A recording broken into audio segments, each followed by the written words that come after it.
Hello, hello. Welcome to the last English speaking session of the Mental Health in Journalism Summit. We've been together for 3 days celebrating the importance of putting the spotlight on mental health in journalism, of taking care of each other and taking care not only individually of each other, but as an industry. My name is Mar Cabra. I'm the co-founder and executive director of The Self-Investigation, which is a nonprofit based in the Netherlands that works globally towards a mentally healthy media landscape. We believe that all of us should be mentally healthy in order to be able to do our work well and in order to be able to sustain democracy. I'm really happy to be here with you all today for this last session, ensuring the future of work enables the future of journalism. And in a second, we'll be joined by Kevin Delaney, who's going to be having a conversation with us about this topic. But before that, let me just tell you a few things. This summit is organized by The Self-Investigation in collaboration with the Fred Foundation, who's our main co-founder. You can see it here. This is my influencer moment where I'm just linking here. These are our logos, but really it's a collaborative effort with all the strategic partners and outreach partners that you're seeing on the screen.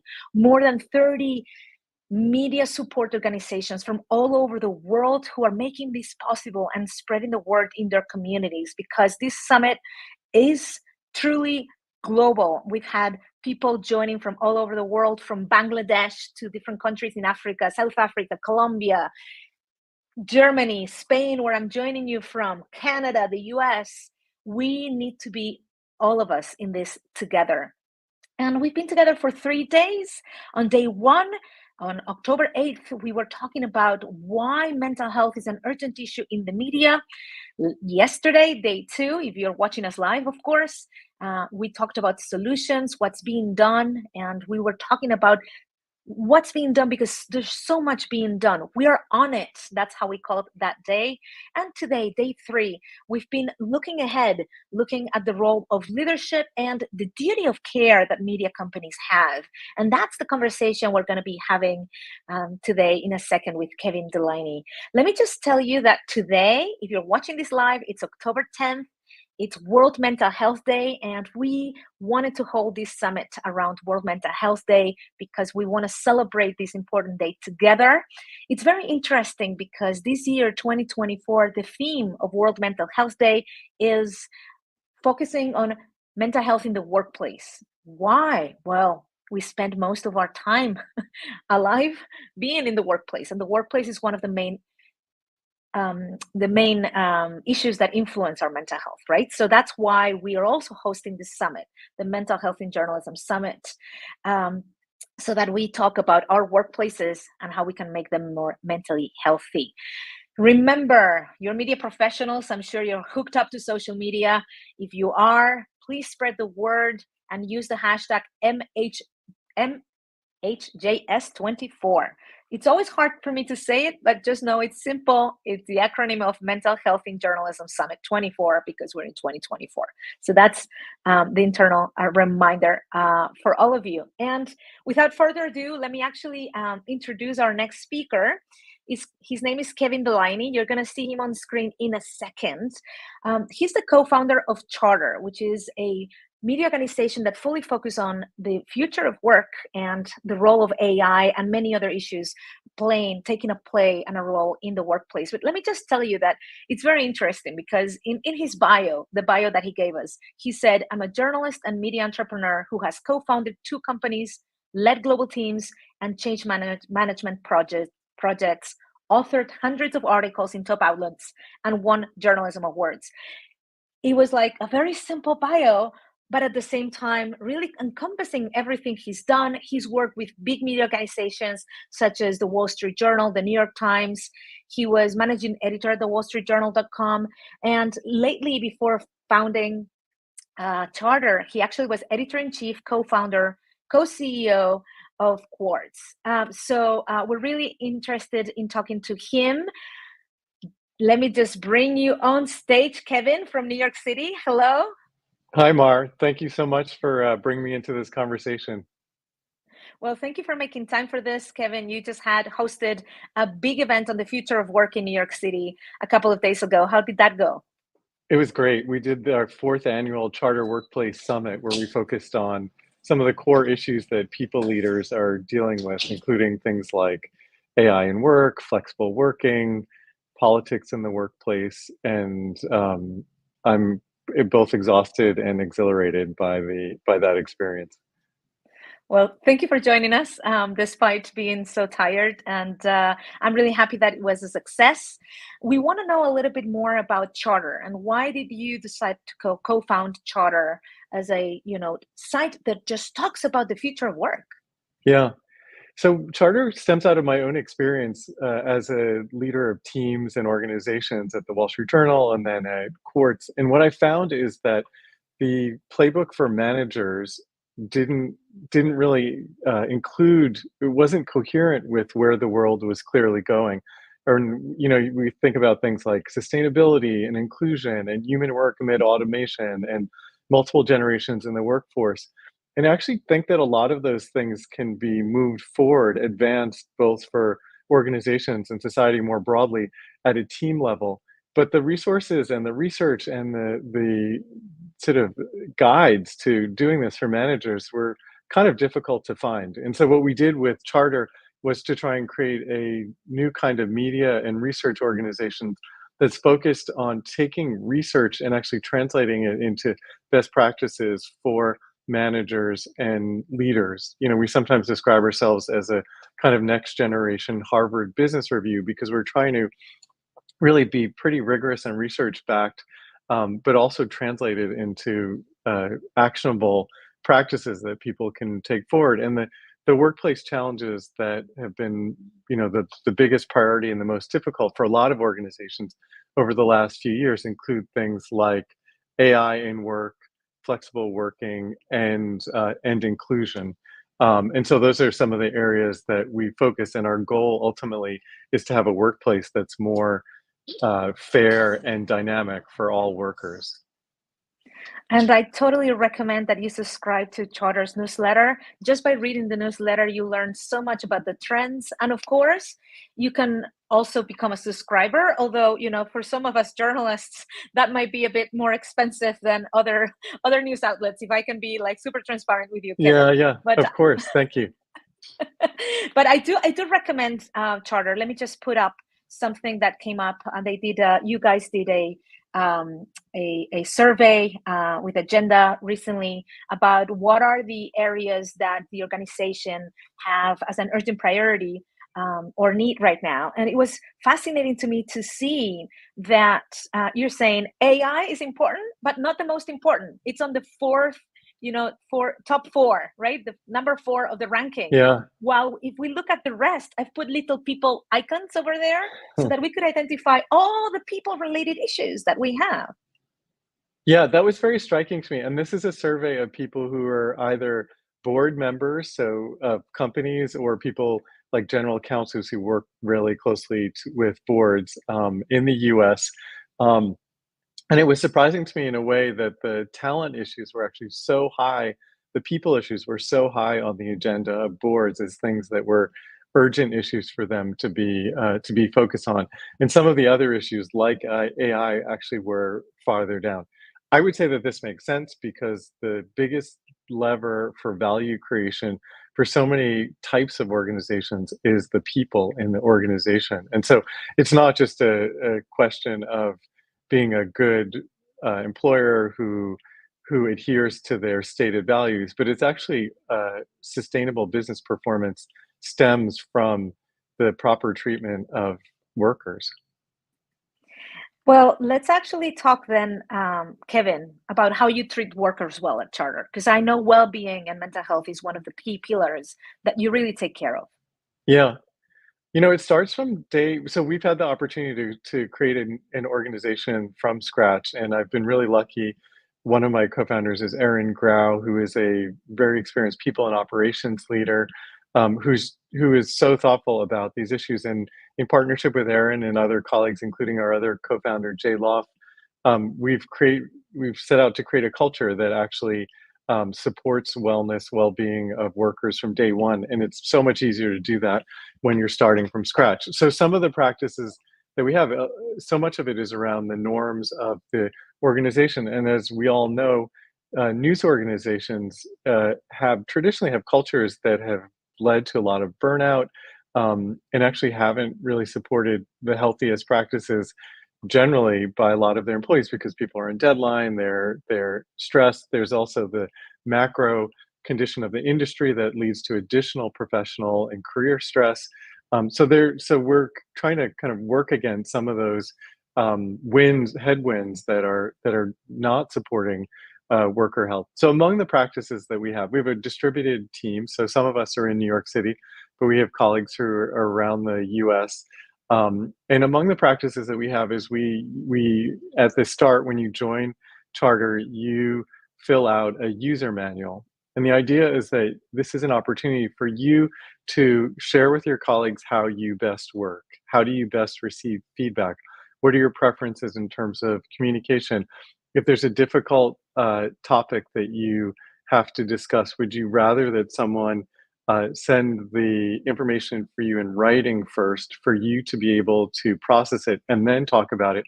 Or would you rather actually just have the difficult conversation in spoken in person first?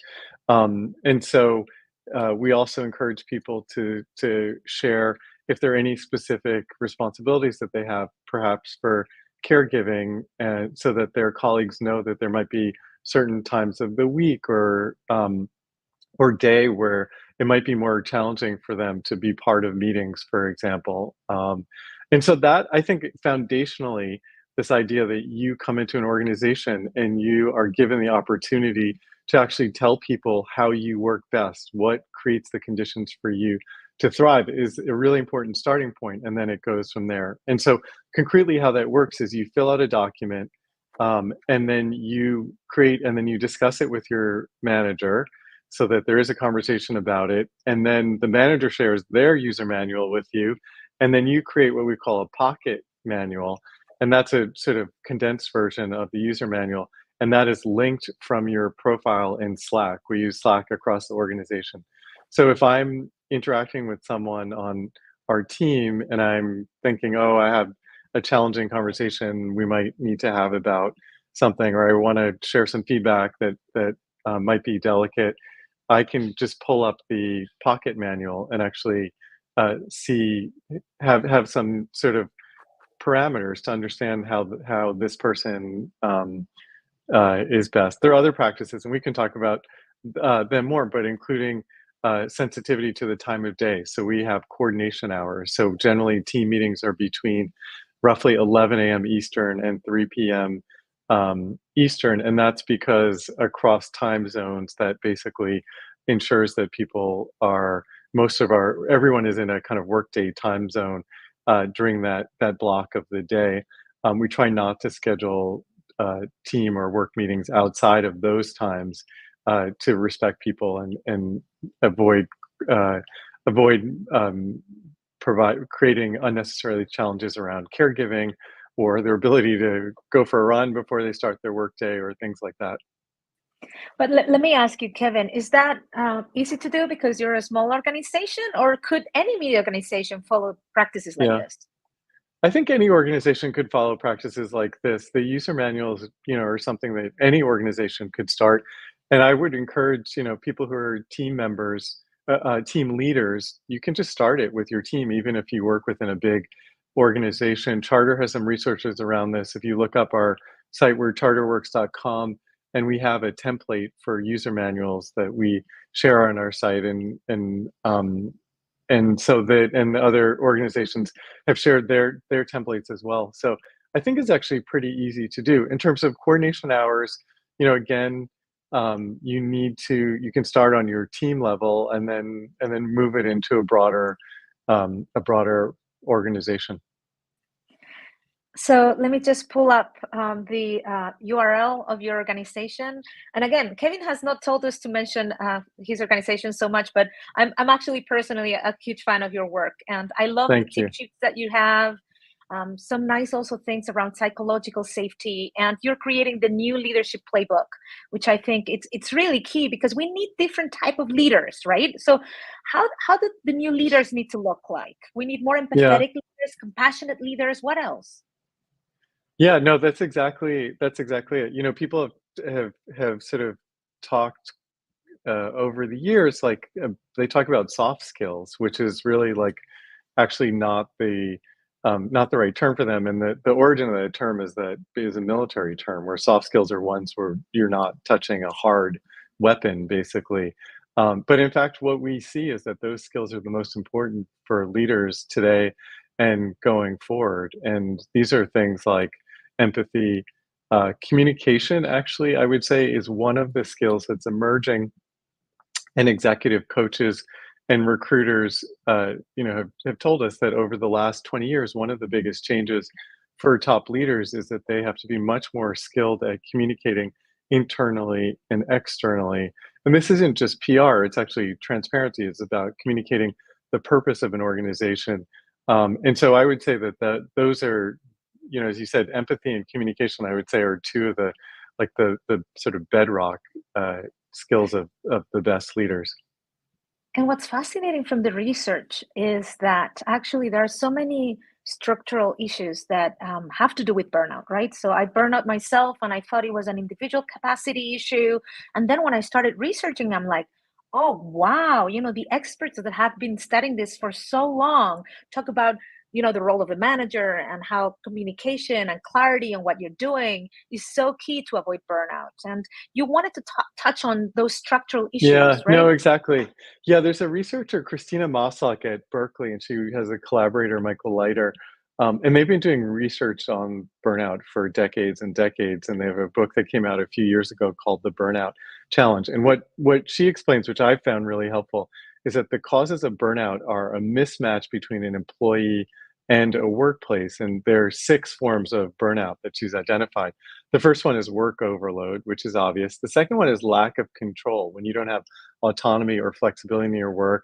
The third one is insufficient rewards. It could be compensation, but also could just be your manager saying that you're doing a good job, or colleagues showing some appreciation for you. There's the breakdown of community, and that is, we know that having a friend at work is so critical for people. And if you don't feel like you have friends at work, then and or have support of your colleagues, that's another mismatch. Absence of fairness, and then the last one are values conflicts, where those last two areas where you feel like the value and fairness of the organization are not aligned with you. And the result of this is that you actually start experiencing burnout. We often think of burnout as something, that is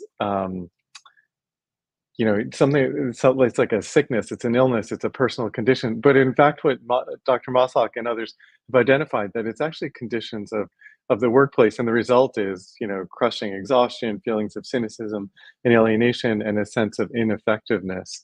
And so the what leaders can do is actually the flip side of all the things that I said: sustainable workloads, giving workers choice and control, giving them recognition and rewards, supporting work community, establishing norms of fairness, respect, and social justice, and having well-aligned values and meaningful work. And so I feel like that template is a good template for work in general, and it's particularly effective at actually helping workers and workplaces avoid burnout.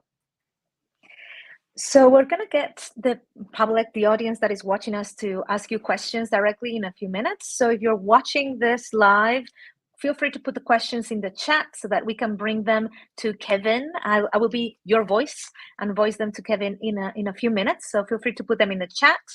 But let me just tell you, Kevin, I'm listening to you. We do trainings at the Self-Investigation on mental health leadership.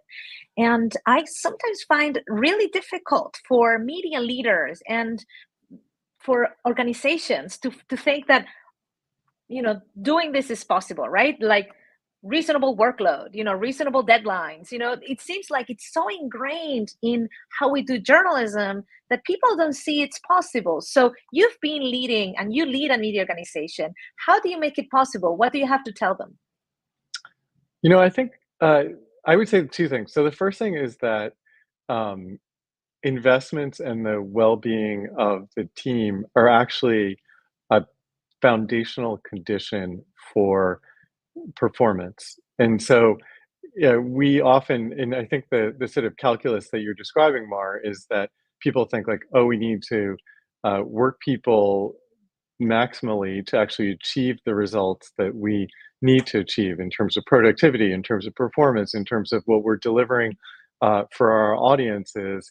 But in fact, what all the research says is that beyond a certain number of hours a week, for example, your productivity actually goes down, your creativity, your ability to innovate go down. And so it actually is counterproductive to not have an environment where people are actually supported. And I think, among the things that you can do is actually just start. Uh, for leaders, a lot of it is actually leading by example. You may say that mental health and well-being and rest and things like that are important, but you yourself don't feel like you have the ability to unplug, to take vacation, to do things like that. And so I think signaling your own commitment to these areas is really critical and an important way to start. And you're a leader, so how do you lead by example? How do you signal that to your team?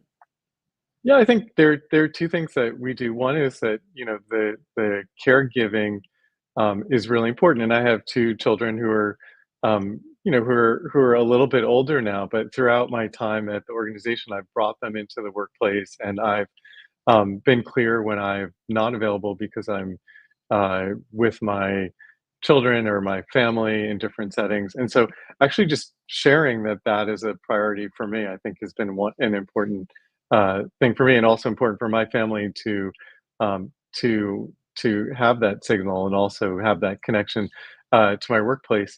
And then the second thing is to share examples of actually looking after my own health. So I'm a recreational runner, and there are times where in the morning or in the afternoon, I realize I'm just not being productive because I've been sitting at a desk or I've been trapped in meetings. And so I will go for a run, and I'll tell colleagues like I'm going for a run. I'm going to come back and pick up work later. But right now, this is the best thing for me and the organization. This is so important, Kevin, that you're showing that it's possible because we tend to think with our critical mindsets as journalists that it's not possible. I cannot disconnect. There's this mindset that we see all over the world. There's like a journalistic culture of like, I can't disconnect. I need to be on all the time. And my job should go first. And at the self investigation, we always say, you are more important than your work. Yeah, I agree. I think that's a good reminder. So we have a question from the audience that says, thank you, Kevin, great insights. How should a team make sure values are aligned in practice? Yeah, that's a really good question, and it gets to this six the value conflicts, um, and so that Christina Maslach identifies as a source of burnout. Um, I think, a big part of it is so I guess the question is how does an organization make sure that their values are actually extending into the organization? And what I would say, one thing that I've learned over the years is to actually just say explicitly what your values are. And so when I was starting Quartz, we were part of Atlantic Media, and there were two values that the Atlantic Media organization had as foundational values. One was force of ideas, and the second one was generosity of spirit. And generosity of spirit is a way of saying that someone is a good team member.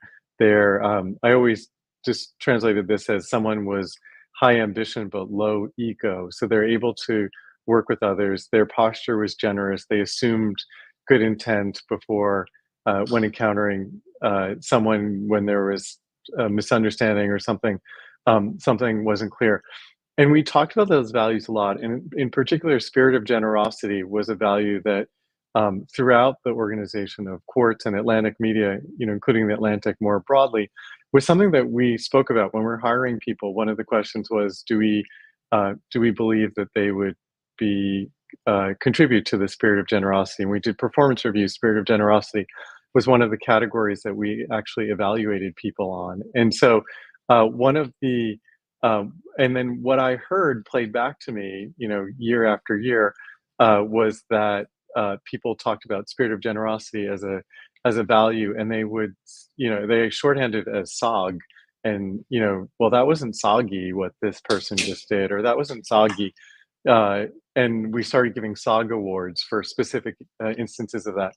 And I really do think that the values that were kind of written down when people came into the organization translated partly because we just were they were so they were so present in how we talked about what we were trying to do. Thank you, Kevin. We're running out of time, but before we leave and we leave you, we actually wanted to get some inspiration from other industries into this Yeah. talk. And you do research and talk to many companies. So can you tell us a couple of examples on best Sure. practices of what companies outside of journalism are doing? Yeah, I can give you a few quick examples. So one is EY, which is the big professional services company, and what they realized is that their workers weren't necessarily feeling like they could allocate time for their own, well-being, basically. And so they created, and for a lot of workers in that industry, they have time codes, so their time is tracked so they can be billed to clients and that sort of thing. And they actually created a new time code that was they called Thrive Time, and workers were allocated hours, and they actually had to track their time to do things that supported their well-being, and it could be things like meditation or exercise or reading or just going for a walk. That's one example.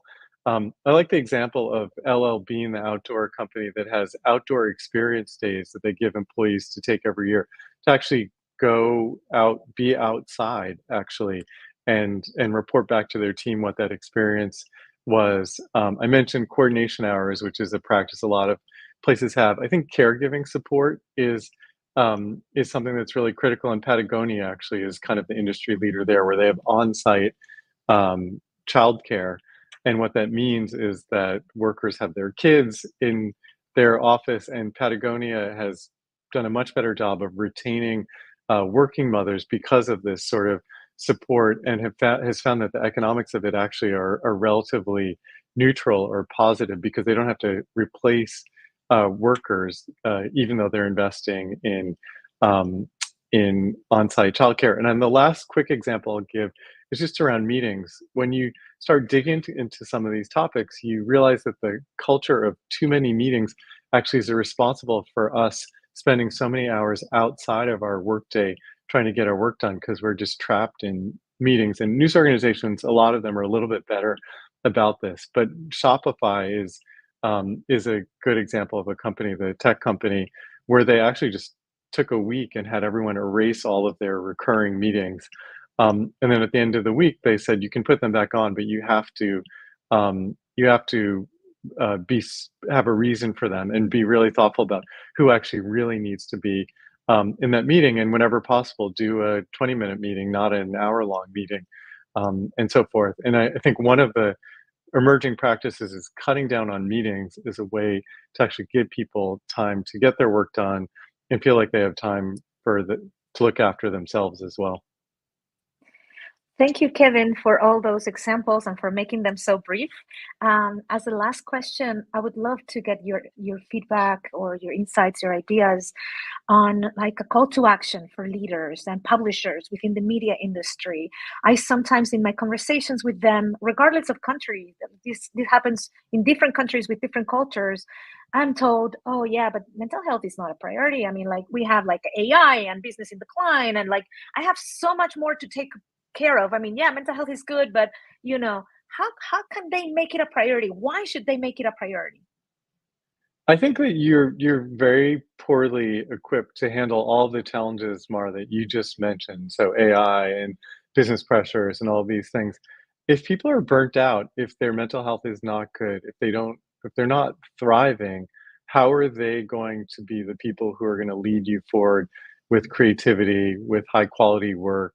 I don't think it's possible, actually. And so I think many of us have gotten this absolutely wrong. We think of well-being and mental health as things that come at the end. They're luxuries. And in fact, they're not. They're requirements for the sort of to achieve the sort of goals that that you're aiming for. And you're not going to maybe in the short term you can deliver on productivity or performance, but it's very clear that over the longer term, the only way to have sustainable performance is actually by looking after the well-being of yourself and your colleagues. Thank you, Kevin. I would love to spend hours talking to you here, but we're limited with time. We are about to start the Spanish-speaking block for the last day of the summit, because this summit is in 2 languages. So with this last call to action for all the leaders in the media out there, we'll say goodbye to you, full of gratitude. Great. Thank you. Thank you Thank you, so much, Kevin. Mara. This is such a great conversation, and I really appreciate the work. Thank you so much. And once again, charterworks.com. You'll get a lot of insights. I totally recommend it. Goodbye, Kevin. Thank you. Bye, Mar. Bye, everyone. So basically, we're not done, because we've been working in making a big statement today, World Mental Health Day, alongside with this call to action by Kevin. We really wanted to make a statement so that the world of the media, all the leaders in the media, all the media companies, all media professionals can really say mental health matters. We should prioritize mental health, and it should not be considered a luxury. So we've been working together with all of our partners of the Mental Health in Journalism Summit in co-creating a Mental Health in Journalism pledge. And we also asked you for comments and feedback in the past 48 hours.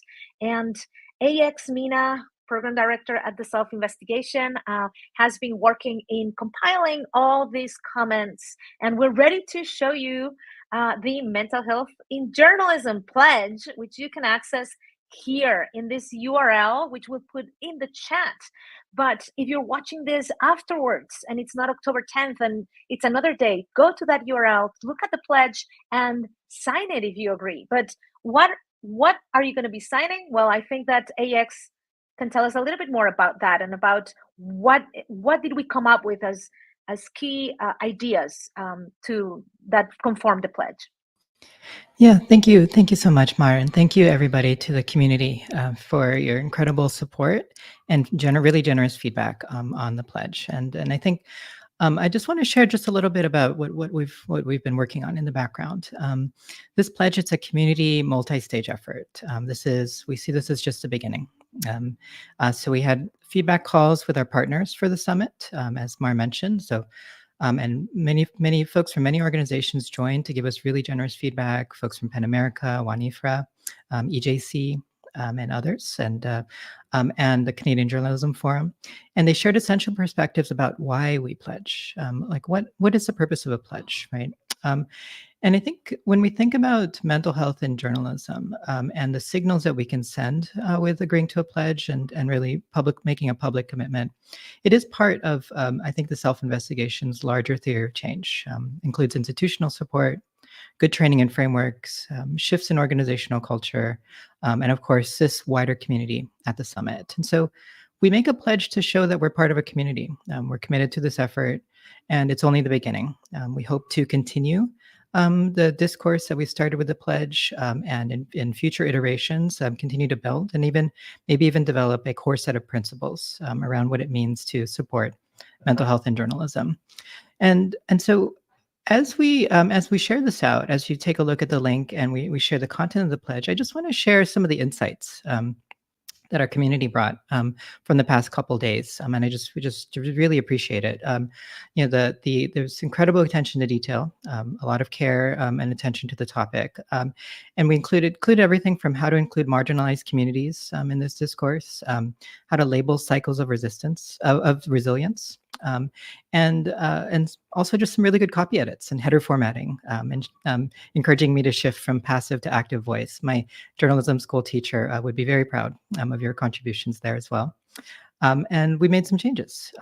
We added language around individual and collective care, which you'll see here in the first point, which is we commit to fostering a culture that prioritizes mental health within the journalism community for individual and collective care. And as Mar and Kevin were just discussing, mental health is not just about individual capacity, it is also about how we support each other. We recognize the importance of mental well-being and will actively encourage our colleagues and organizations to invest in their mental health. And there, I just really want to give a shout out to Camille for the contribution around individual and collective care. And then we started, other feedback that we got was also about the details of this work. And so the second pledge, the second bullet point is, we pledge to support journalists in accessing mental health resources and recognize that the direct cost of mental health care is a necessary and legitimate expense. It requires investment, requires time, requires line items and in budgets. And so this includes advocating for training materials, therapy, coaching, peer support. One thing we added, thanks to feedback from the community, is risk and resilience plans. And there are a number of great discussions today about that. And other mental health services is standard practice and a business priority in our newsrooms. So thank you again to Camille and to our community for this this addition to the second point. And so, and then to the third point is we believe that prioritizing mental health is essential to journalistic excellence and integrity. A mentally healthy journalism community not only supports the well-being of individual journalists, but also enhances the quality and impact of the stories we tell. And that's no doubt been evident over the past 3 days. Just some of, I feel like I've been in the presence of some of the world's best journalists, but also the world's best caregivers, people who prioritize care, people who prioritize their team and their own mental health.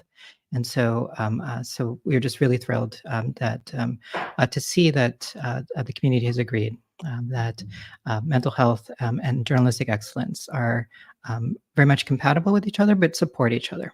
That they good mental health means can support good and excellent journalism. And so, what's next? Where do we go from here? Encourage you, first of all, take a look.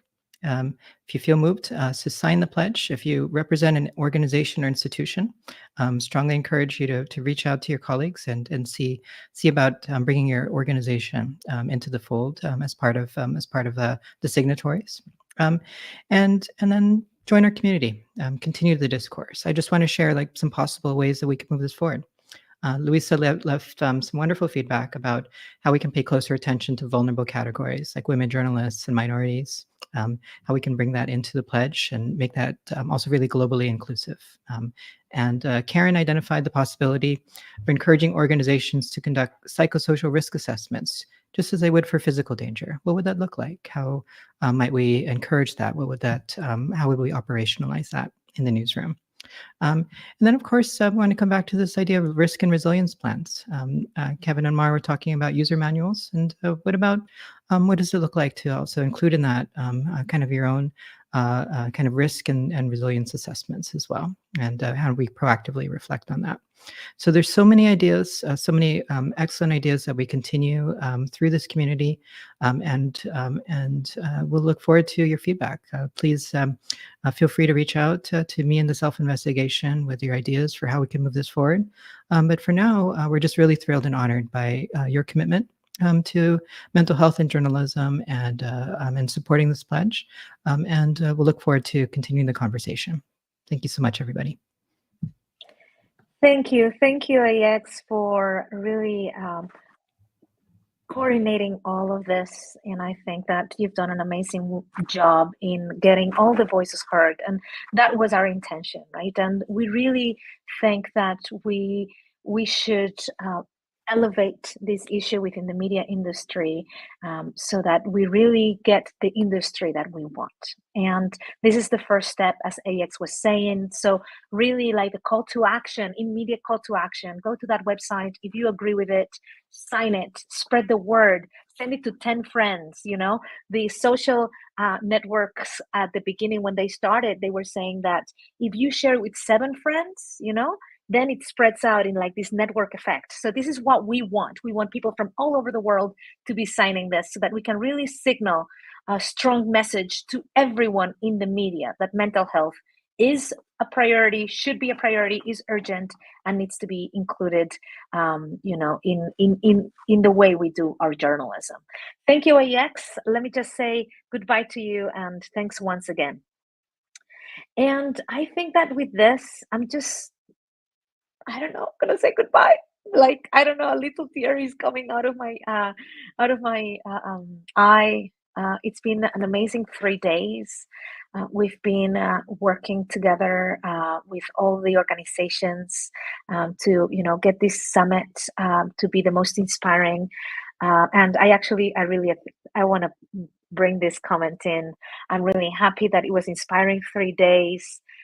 Thank you so much for starting the conversation. Well, thank you for following. Thank you for being part of it. And we're looking forward to the future with hope. I'm really happy that you're saying that. So really, thank you so much. That's what we wanted. We wanted to signal that this is an important issue and that we should not ignore it and that we're not alone. We're in this together, and that we can together collaboratively learning from one another and supporting each other create the media industry that we want, because it is possible, it should be possible to have a personal life, to be a healthy person, mentally healthy person, and be a professional in the media professional, be a journalist, right? So thank you so much for all the comments in the chat. Amazing. I'm glad that this was inspiring. Let me just tell you, thank actually the whole team. I think that just so you know, the self-investigation has an amazing team. I'm so proud. So hearts to all of you. These are the people that you haven't seen, but they are behind the screen and making all this possible. I really want to thank all of you, and especially Mariam and Paula, who are really like the heads behind all of this, and have been like working nonstop to make this happen. Thank you to the whole team. And also thank you to all the volunteers. I think that there you have them. Those are their names. They have been volunteering their work to make all the parallel sessions possible. So thank you. Also, thank you to all the speakers that we have. They've also been volunteering their work, volunteering their knowledge. Most of the work here has been pro bono. We are putting our energy to really like get this going, and that is amazing. Thank you to all the speakers, almost 170 speakers, around 170 speakers, or more than, I don't know, around 170 speakers at this point. Higher. Paula is telling me backstage is higher. Like so many people joining the summit, right? And I think that it's important that you know that you can follow the summit at mhjournalismsummit.org, because the work is not done. Yes, we're finishing the English speaking block now, but the reality is that we want this knowledge to live on. So you can also pre-register to access the session recordings. We're going to be working from tomorrow on making those recordings available so that from October 15th, so in a few days, you can start accessing them. That's the URL that you can register at, and you have it in the chat as well. So it's really, it's our way for the summit to live on, and hopefully you get to watch some of the sessions that you haven't seen before. And finally, we're in YouTube, right? So subscribe to YouTube if you want to follow our content at the self-investigation, and hopefully we'll also be delivering some further content that is of use and of your interest. Let me just pull up some of the love we're getting in the chat. I love it. Thank you so much. We count on all of you to make this community bigger and bigger, and to push for these sessions or this content, and to spread the word. Thank you. Really, it's been amazing to see people from all over the world, and to know that truly, we are a global community, a globally connected movement. That was the goal of this summit. And last comment from one of the people who are attending. Thank you so much. You're not floating in a lonely island. We are all in this together, and we are a sea of resources, of peers supporting each other. I think this is such a lovely poem, and such lovely words to finish on. Thank you so much to all of you. The summit was great because you are all part of it, you all contributed to it, and this is just the beginning. We hope to keep generating things at the self-investigation to get this conversation going. So please be in touch. And if you speak Spanish, si hablas español, we're not done, because right now we have 2.5 hours of programming in Spanish where we're going to be talking about what we can learn from the experience of Arab reporters in advancing mental health conversation, where we're going to be talking about the role of leaders and the importance of communication that Kevin was mentioning. We have an amazing programming that we really want to encourage you to join if you speak Spanish. And if not, you can always start learning Spanish, better than Duolingo. So join us. We're going to start in about 15 minutes in this YouTube channel. And in the meantime, let me just say goodbye and thank you. My heart is full of gratitude, and the self-investigation is really here to support you. So let's be in touch. Bye.